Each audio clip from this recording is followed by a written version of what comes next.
किसान भाइयों नमस्कार, स्वागत है आप सभी का कृषि समाचारों के आज के इस अंक में। सबसे पहले नजर डालते हैं आज के मुख्य समाचारों पर। ललितपुर में तिलहनी फसलों को बढ़ावा देने की योजना। गाय भैंस पालने से पहले अच्छी नस्ल का करें चुनाव। खाद्यान्न उत्पादन में 85 लाख टन से अधिक की कमी का अनुमान। 17 लाख हेक्टेयर से अधिक वन भूमि पर अवैध कब्जा। किसानों को सोलर फोटोवोल्टाइक पंपों पर 50 से 75% अनुदान। कन्नौज में बनेगी 1 करोड़ मत्स्य बीज क्षमता की हेचरी और गन्ना बकाया 21,000 करोड़ रुपए पर पहुंचा। अब समाचार विस्तार से। उत्तर प्रदेश में पानी की कमी वाले ललितपुर जिले में दलहनी और तिलहनी फसलों को बढ़ावा देने के लिए एक महत्वाकांक्षी योजना तैयार की गई है।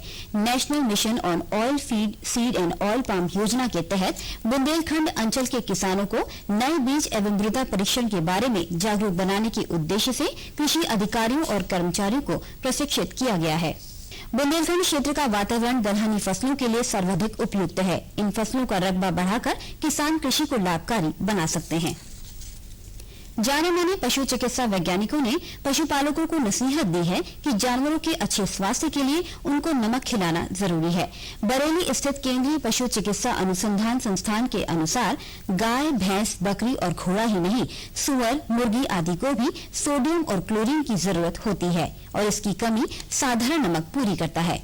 पशुपालकों को अपने दुधारू पशुओं को खली और दाने में नमक मिलाकर खिलाना चाहिए। इससे दाने का स्वाद बढ़ जाता है। गाय भैंस पालन शुरू करने से पहले बेहतर नस्ल का चयन करें। ये महज एक भ्रम है कि जर्सी गाय अधिक दूध देती है और देसी गाय कम। भारत में साहिवाल सरीखी अधिक दूध देने वाली गाय की नस्ल मौजूद है। दाना और मिनरल मिक्सचर सिर्फ दुधारू पशुओं को ही नहीं बल्कि कमजोर पशुओं को भी दिया जाना चाहिए ताकि उनसे उचित उत्पादन किया जा सके। देश में वर्ष 2014-15 के दौरान मानसून की बेरुखी और प्राकृतिक आपदाओं के कारण खाद्यान्न के उत्पादन में कम से कम 85 लाख टन की कमी होने का अनुमान है। कृषि मंत्रालय के दूसरे अग्रिम अनुमानों के अनुसार इस बार खाद्यान्नों का कुल उत्पादन 25 करोड़ 70 लाख टन होने की उम्मीद है, जबकि 2013-14 के दौरान ये रिकॉर्ड 26 करोड़ 55 लाख टन से अधिक पैदावार का था। उत्तर प्रदेश, राजस्थान, महाराष्ट्र, मध्य प्रदेश, पंजाब, हरियाणा, बिहार, पश्चिम बंगाल तथा कुछ अन्य राज्यों में 182.38 लाख हेक्टेयर क्षेत्र में रबी फसलों को नुकसान हुआ है। देश भर में इस समय 17,17,272 हेक्टेयर वन भूमि पर लोगों का अवैध कब्जा है। वन एवं पर्यावरण मंत्रालय के आधिकारिक सूत्रों के अनुसार सबसे ज्यादा अवैध कब्जा मध्य प्रदेश में है। उसके बाद असम दूसरे स्थान पर है, जहां वन भूमि पर अतिक्रमण किया गया है। केवल गोवा, पुडुचेरी तथा लक्षद्वीप में एक भी हेक्टेयर वन भूमि का अतिक्रमण नहीं हुआ है। उत्तर प्रदेश में किसानों को सिंचाई की सुविधा उपलब्ध कराने के लिए सरकार द्वारा सोलर फोटोवोल्टाइक पंपों पर 50 से 75% तक अनुदान उपलब्ध कराया जा रहा है। इस समय 5,000 सोलर पंप लगाए जा रहे हैं। इसके बाद पुनः 6,000 सोलर पंप लगाए जाने का लक्ष्य निर्धारित किया गया है। इसके लिए किसान पारदर्शी किसान सेवा योजना में अपना पंजीकरण कराकर सोलर पंप का लाभ उठा सकते हैं। कृषि निदेशक के अनुसार सोलर फोटोवोल्टाइक पंप योजना के अनुसार 2 हार्स पावर तथा 3 हार्स पावर के सोलर इरिगेशन पंप के लिए कृषकों को 75% अनुदान के रूप में धनराशि उपलब्ध कराई जा रही है। 5 हार्स पावर के पंपों के लिए 50% का अनुदान उपलब्ध कराया जा रहा है। ये योजना प्रदेश के सभी जिलों में लागू है। उत्तर प्रदेश में मत्स्य उत्पादन को बढ़ावा देने के लिए सरकार कन्नौज जिले में राष्ट्रीय कृषि विकास योजना के तहत 1 करोड़ मत्स्य बीज उत्पादन क्षमता वाली हेचरी लगवाने जा रही है। अभी तक लखनऊ समेत प्रदेश के 6 जिलों में हेचरी की सुविधा उपलब्ध है। इसकी स्थापना में कुल 12 लाख रुपए का खर्च आएगा, जिसमें विभाग द्वारा 6 लाख रुपए का अनुदान दिया जाएगा। इस हेचरी में कई निर्माण कार्य कराए जाएंगे। इसमें एक बड़ा तालाब, 6 nursery, 1 weeding pool, 2 hatching pool और पानी की टंकी का निर्माण शामिल है। इस हेचरी में मत्स्य पालकों को रोहू और कतला के अलावा कई प्रजातियों की मछली बीज उपलब्ध होंगे। देश में गन्ना किसानों का बकाया 21,000 करोड़ रुपए तक पहुंच गया है। इस स्थिति के बीच चीनी उद्योग ने सरकार से बफर स्टॉक बढ़ाने के लिए उसका 10% उत्पादन खरीदने की मांग की है, जिससे इस क्षेत्र में संकट को सुलझाया जा सके। और किसान भाइयों, अब बात करते हैं कृषि वैज्ञानिकों के अनुसार इस समय की जाने वाली कृषि गतिविधियों की। सोमवार की रात व मंगलवार को दिन में कहीं कहीं हुई बारिश की वजह से एक बार फिर रबी फसलों की कटाई मढ़ाई में बाधा पड़ी है और किसान भाइयों को काफी नुकसान उठाना पड़ सकता है। इस बीच तेज हवाओं के चलने की वजह से बागबानी की कार्य से जुड़े किसान भाइयों को भी काफी नुकसान उठाना पड़ रहा है, क्योंकि तेज हवाओं के चलते उनका आम समय से पहले ही गिर जा रहा है। किसान भाइयों को सलाह है कि मौसम के सुधार होने व तेज धूप के बाद फसल के सूखने पर उसे खेतों से काट लें और उसमें जो कुछ भी निकले उसे निकाल लें। किसान भाई रबी फसलों की कटाई के बाद खाली खेतों की गहरी जुताई कर जमीन को खुला छोड़ दें, ताकि सूर्य की तेज धूप से इसमें छिपे कीड़ों के अंडे तथा घास के बीज नष्ट हो जाएंगे। इस समय किसान भाई अपनी मिट्टी की जांच किसी प्रमाणित स्रोत से करवाएं और जहां तक संभव हो अपने खेतों का समतलीकरण करवाएं। इस मौसम में लता वाली फसलों में न्यूनतम नमी बनाए रखें, अन्यथा मृदा में कम नमी होने से परागण पर असर हो सकता है, जिससे फसल उत्पादन में कमी आ सकती है। भिंडी की फसल में तुड़ाई के बाद यूरिया 5 से 10 किलोग्राम प्रति एकड़ की दर से डालें तथा माइट कीट की निरंतर निगरानी करते रहें। अधिक कीट पाए जाने पर इथियान 1.5 से 2 मिलीलीटर प्रति लीटर पानी की दर से छिड़काव करें। इस मौसम में भिंडी की फसल में हल्की सिंचाई कम अंतराल पर करें। बैगन तथा टमाटर की फसल को प्ररोह एवं फल छेदक कीट से बचाव हेतु ग्रसित फलों तथा प्ररोहों को इकट्ठा कर नष्ट कर दें। साथ ही कीट की निगरानी हेतु फेरोमोन प्रपंच 2 से 3 प्रति एकड़ की दर से लगाएं। कृषि समाचारों के बाद अब आइए जानकारी लेते हैं मंडी भावों की।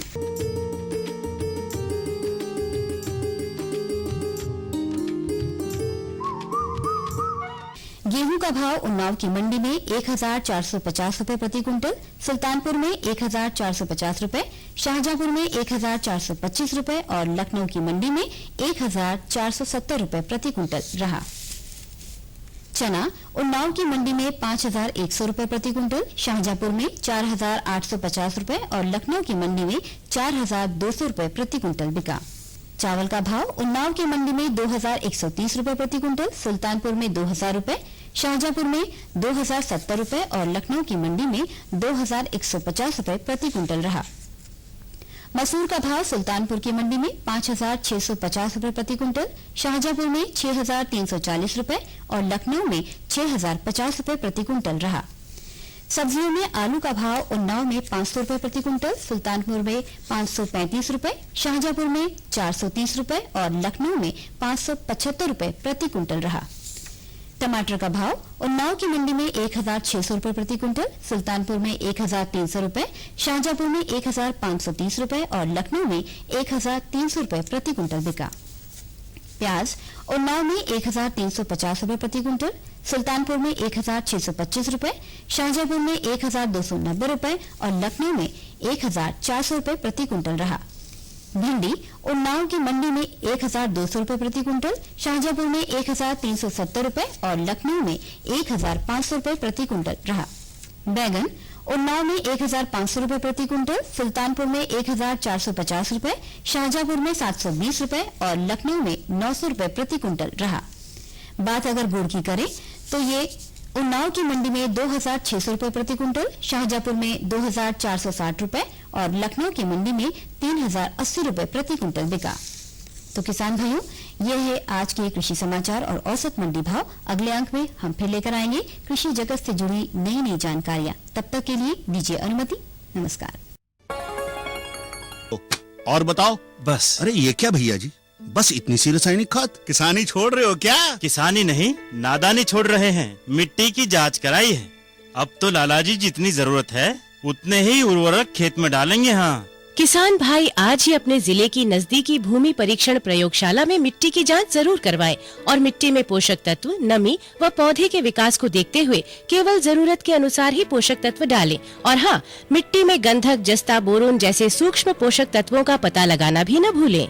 उर्वरक और जैविक खाद के सही उपयोग से भूमि का उपजाऊपन बनाए रखें, उत्पादकता बढ़ाएं, खर्चा घटाएं और बहुमूल्य विदेशी मुद्रा बचाने में भी सहयोग दें। और हाँ, धीमी गति से नाइट्रोजन उपलब्ध कराने वाले उर्वरकों जैसे नीम लेपित यूरिया को प्राथमिकता दें और यूरिया का पत्तों पर छिड़काव करें। अरे वाह, तू तो सचमुच समझदार हो गया रे। अधिक जानकारी के लिए संपर्क करें जिला कृषि अधिकारी या किसान कॉल सेंटर।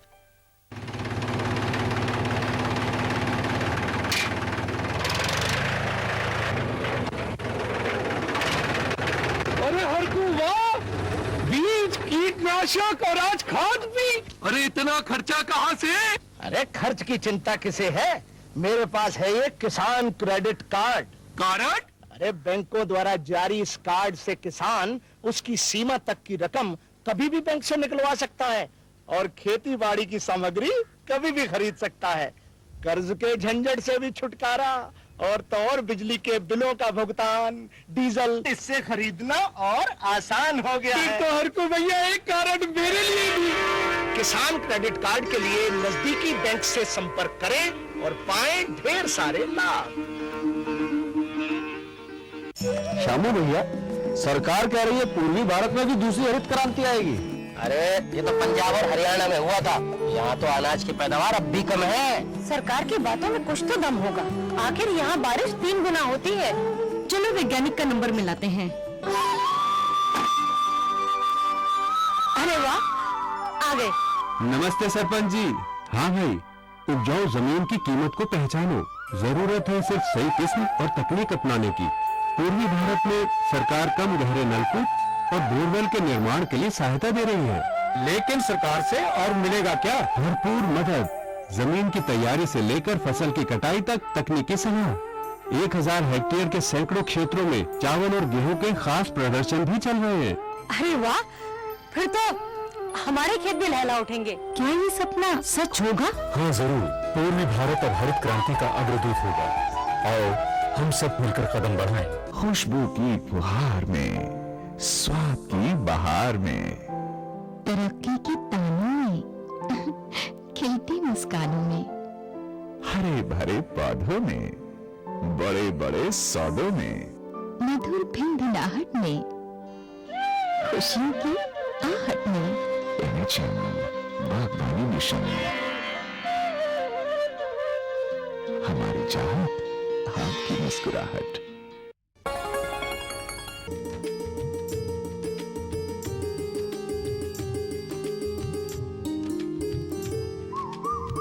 किसान भाइयों नमस्कार। कृषि दर्शन के आज के अंक में आप सभी का स्वागत है।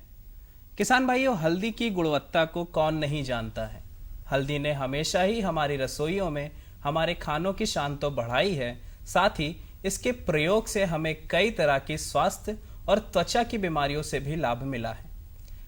हल्दी की इन्हीं गुणवत्ता को देखते हुए आज हम आपके लिए लेकर आए हैं कि कैसे करें हल्दी की व्यावसायिक खेती। और इस विषय पर ज्यादा जानकारी देने के लिए आज हमारे साथ मौजूद हैं राष्ट्रीय वनस्पति अनुसंधान संस्थान लखनऊ से डॉक्टर RS कटियार जी। डॉक्टर साहब, आपका बहुत बहुत नमस्कार। डॉक्टर साहब, अगर हल्दी को रामबाड़ कहा जाए तो कोई गलत बात नहीं? बिल्कुल गलत बात तो नहीं है। अगर इस रामबाड़ की खेती शुरू करनी है तो कैसे करी जाए? हल्दी एक महत्वपूर्ण और बहुत ही उपयोगी फसल है। किसान भाई जिस जमीन को जैसा भी जहाँ चाहते हैं उस फसल को उगा सकते हैं।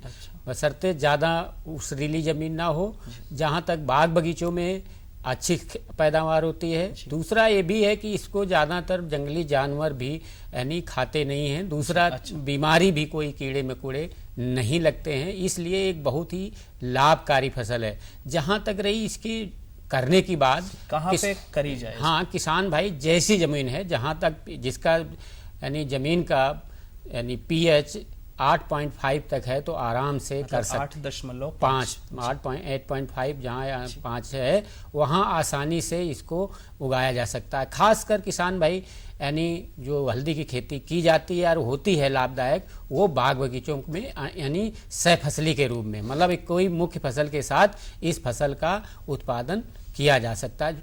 ये ध्यान जरूर रहे, पानी का जल निकास की उचित व्यवस्था होनी चाहिए। ये जानना भी जरूरी है कि कब करी जाए इसकी बुआई? इसके बुआई का समय जो है, मतलब मुख्य किसान भाई ध्यान रखें कि अगर ओपन में मतलब खुले में करना है तो 8 महीने में, और छाया में 18 महीने, मतलब दोनों तरह से खेती की जा सकती है। जहाँ तक रही 8 और बोने की विधि की बात है, सिंपल मतलब साधारण रूप से 2 इंच 2.5 इंच गहरे राइजोम्स जो होते हैं उनको बुआई में प्रयोग करते हैं। लाइन से लाइन की दूरी 40 सेंटीमीटर और पौधे से पौधे दूरी 25 सेंटीमीटर।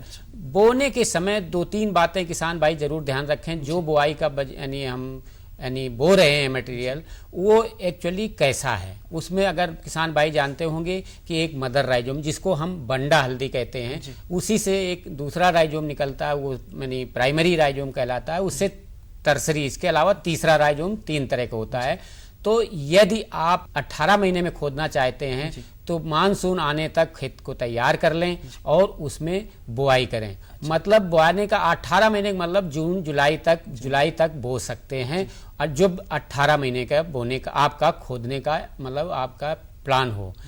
8 और 18 महीने को खोदने का एक थोड़ा सा किसान भाइयों को हम बताना चाहेंगे। क्या कि अंतर है? अंतर इतना है कि अगर 18 महीने में खोदते हैं फसल तो उसमें किसान भाई को ज्यादा फायदा होता है, ये कि 8 महीने की तुलना में फसल अच्छी होती है, फसल अच्छी उत्पादन।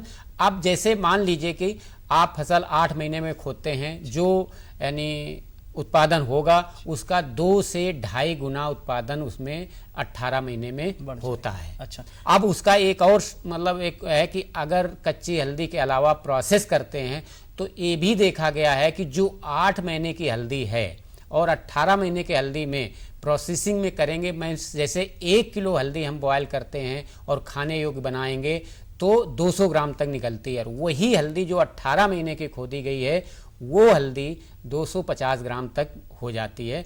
तो इस वजह से किसान भाइयों को ये मतलब मैं कहूँगा कि 18 महीने में ही खोदें तो ज़्यादा लाभ होगा। जहाँ तक बीज दर की बात है, 20 से 25 कुंटल प्रति हेक्टेयर बीज की आवश्यकता पड़ती है और वो थोड़ा सा और वेरी कर सकता है प्राइमरी राइजोम और सेकेंडरी जैसा मतलब आप यानी बो रहे हैं बीज उस पर ज़्यादा यानी अंतर पड़ता है, क्योंकि बड़ा बीज होगा मात्रा बढ़ जाएगी, थोड़ा प्राइमरी और टर्सरी राइजोम बोएंगे तो मात्रा घट जाएगी। अच्छा, प्रजातियों के बारे में अगर पूछा जाए तो कौन कौन सी अच्छी प्रजातियां? पंत पीताब है, हल्दी पंतनगर है, कृष्णा है, सुवर्णा है। मतलब हल्दी बाजार में कई और भी मतलब यानी उपलब्ध हैं।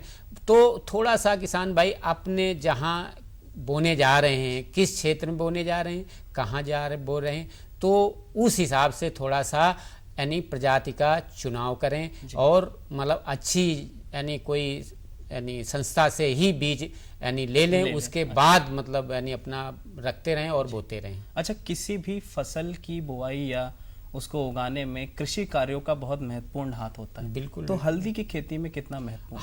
हल्दी की जहाँ तक बुआई की बात है, यानी 1-2 बार कल्टीवेटर हैरो लगा के खेत तैयार कर लेते हैं, सह फसली के रूप में है तो भी जुताई करेंगे और इसके बाद क्यारियों में मतलब बुआ देंगे। जहाँ तक रही अगर आप अप्रैल मई में बोएंगे तो कम से कम 2 यानी निराई की आवश्यकता पड़ती है। अगर जुलाई अगस्त में बोएंगे तो 1 निराई की व्यवस्था पड़ेगी, क्योंकि हल्दी जुलाई में अच्छी तरह जम जाती है और जमने के बाद जब 2-3 पत्तियां हो जाती हैं तो कोई खरपतवार पनपता नहीं है। सबसे महत्वपूर्ण बात है, अगर किसान भाई कर सकते हैं, वैसे ज़्यादा विशेष अंतर नहीं पड़ता है उत्पादन पर मिट्टी चढ़ाने का। मिट्टी चढ़ाने से थोड़ा बहुत मतलब 10 to 15% उत्पादन बढ़ता है, ऐसा देखा गया है। लेकिन फ्लैट बेड मतलब ऐसे ही समतल में और यानी मिट्टी चढ़ाने का भी काम यानी हर हालत में जुलाई के अंत अगर मिट्टी चढ़ाने का काम करना है तो जुलाई के अंत तक मिट्टी चढ़ा दें। अच्छा। जहाँ तक रही अन्य मतलब सिंचाई की बात, सिंचाई अगर गर्मी में अप्रैल मई में लगाएंगे तो 2-3 सिंचाई आपको जरूर करनी पड़ेगी। जुलाई अगस्त में लगता है जैसा मानसून देखते हैं। 18 महीने या 8 सिंचाई की बात करें, अगर जुलाई में पानी बरसात हो जाती है बरसात भर, तो फिर अक्टूबर में अगर कम बरसात होती है लास्ट में तभी सिंचाई की आवश्यकता पड़ता है, मतलब वैसे आवश्यकता नहीं पड़ती है। लेकिन 8 महीने जब 18 महीने की फसल होगी तो फरवरी मार्च में जाके अगर आप अगले साल पानी लगाएंगे तो उसका यानी फसल पर अच्छा प्रभाव देखा गया है। तो बरसात पर थोड़ा सा, क्योंकि ये यानी बरसात की फसल है, जुलाई से लेके अगर अक्टूबर तक बरसता है तो अक्टूबर तक अगर लास्ट में पानी बरसता है तो सिंचाई की आवश्यकता नहीं पड़ती। अगर अप्रैल मई में तो लगाना ही पड़े, जब तक पानी बरसता नहीं है तब तक करें। माने बुआई के समय ही करना पड़ेगा, क्योंकि समय जब बुआई करेंगे उस समय ज़्यादा आपको मॉइस्चर की ज़रूरत पड़ती है और इसलिए 2-3 सिंचाई तो करेंगे तभी आपका जमा हो पाएगा। तो शुरू में इसका यानी ज़्यादा प्रभाव देखा गया, लेकिन अंत में इसका कोई विशेष अंतर नहीं पड़ता है। गर्मी में ही जब पानी की आवश्यकता हो, अगर 18 महीने में हो तो अप्रैल मई में भी जरूरत पड़ेगी अगले साल, तो उसमें भी आप सिंचाई का मतलब यानी ध्यान रखें और सिंचाई करते रहें। अच्छा, ये जैसे कि हल्दी की खेती हो चुकी है, हल्दी निकाल दी गई है, अब उसको खाने योग्य बनाना है, जी। तो उसके लिए उसकी क्या विधि है? एक ये महत्वपूर्ण प्रश्न है कि किसान भाई हल्दी यानी खोद कर लेते हैं, भंडारण की बात होती है। भंडारण अगर यानी उसको यानी ग्रेडिंग करके कहीं भी किसी जगह मतलब यानी नमी वाले जगह पर रखें जहां मतलब छाया हो। किसान भाई कहीं कहीं उसको यानी मिट्टी से ढक कर भी रखते हैं जिससे राइजोम का पानी कम ना होने पाए। और जहां तक प्रोसेसिंग जिसको प्रसंस्करण कहते हैं, इसमें सबसे बड़ी महत्वपूर्ण है हल्दी को ग्रेडिंग कर लें, बंडा हल्दी अलग कर दें, प्राइमरी अलग और टर्सरी अलग। तीनों हल्दियों को अलग अलग बॉयल करेंगे। बॉयल करने की पहचान ये है कि उसमें एक लकड़ी सींक जो भी डालेंगे चली जाएगी, तो आप धस जानी चाहिए। वो आप समझ लीजिए कि वो उबल गई। उबालने के बाद उसको छाया में डाल दें, 2-3 दिन सूखने दें। इसके बाद सबसे जो महत्वपूर्ण है उसकी छिलाई, हल्दी का ऊपर का जो छिक्कल निकालना है। किसान भाई किस लेवल से कर रहे हैं खेती, अगर घरे में उपयोग करने के लिए कर रहे हैं तो बाद की चारपाई अथवा यानी टाट के बोरे में रगड़ेंगे तो वो छिक्कल ऊपर का निकल जाएगा। अगर कमर्शियल कर रहे हैं, व्यावसायिक खेती कर रहे हैं, तो बाजार में हेक्सागोनल एक तरह से ड्रम मिलते हैं, उनमें डाल करके और चला देंगे ऐसे ऐसे, तो उसको चलाने से उसका छिक्कल निकल जाएगा। छिक्कल निकलना बहुत आवश्यक है ऊपर का। और उसको फिर प्रकाश में यानी सुखा लेंगे। सुखाने के बाद साबुत हल्दी को बेचना है तो कलरिंग 1 किलो हल्दी मतलब 1 किलो हल्दी में यानी 10 ग्राम मतलब जो हल्दी का पाउडर होगा, सही हल्दी का पाउडर, तो उसके हिसाब से उसमें यानी अगर 10 किलो हल्दी आपको कलरिंग करनी है तो 100 ग्राम हल्दी का पाउडर ले करके उसी ड्रम में डाल के वो खूब चला देंगे, तो वो यानी हल्दी आपकी साबुत हल्दी जो बाजार में बेचते हैं उस हिसाब से अपने हिसाब से अपने मार्केट के अनुसार यानी उसको मतलब पैक करने। मतलब डॉक्टर साहब, समय की थोड़ी कमी है, आप यहाँ आए, आपने हमें जानकारियाँ दी, उसके लिए आपका बहुत बहुत धन्यवाद। किसान भाइयों, आज हमने जाना कि हल्दी की व्यावसायिक खेती कैसे करें, उसको बाजार में लाने के लिए या खाने योग्य कैसे बनाया जाए। हमें आशा है कि डॉक्टर साहब द्वारा दी गई जानकारियों से आपको संतुष्टि जरूर मिलेगी। हमें दीजिए अनुमति। नमस्कार।